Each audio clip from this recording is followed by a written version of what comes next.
Мен бегенген масалның ады Алтын баш ве Қияр баш.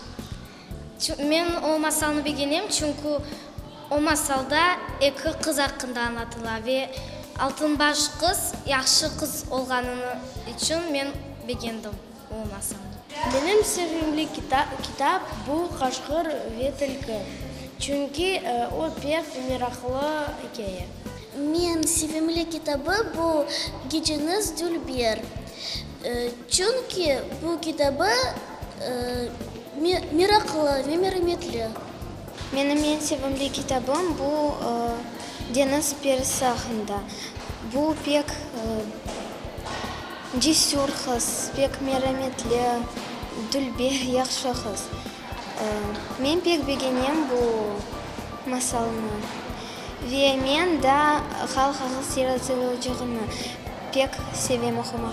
Benim sevimli kitabım bu Arzı Kız. Çünkü o güzel, merhametli, meraklı.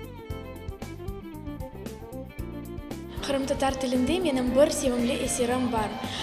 Aynıcı Tilkinin Ölümü. Onu Eyüp Dermenci yazgan.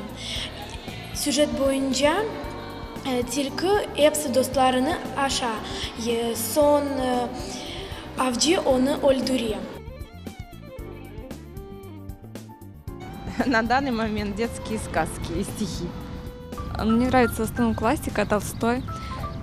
Из современных поп-психологии, возможно, Ирвин Ялом, его книги.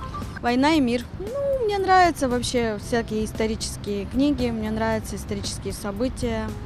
Вообще очень нравится этот писатель. Я перечитывал. Анри Шарьер «Мотылек» называется. Очень интересно, рекомендую всем.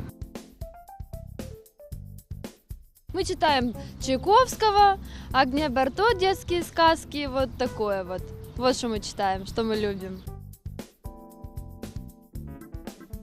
Мен Юсуф Болатның Балтай серіні 6 сыныфта оқыдым. Ол мана бір дәне дерс берді. Ялан айтмаға олмай. Ве сенен өмірде әр вақыт тек ақиқат олacak.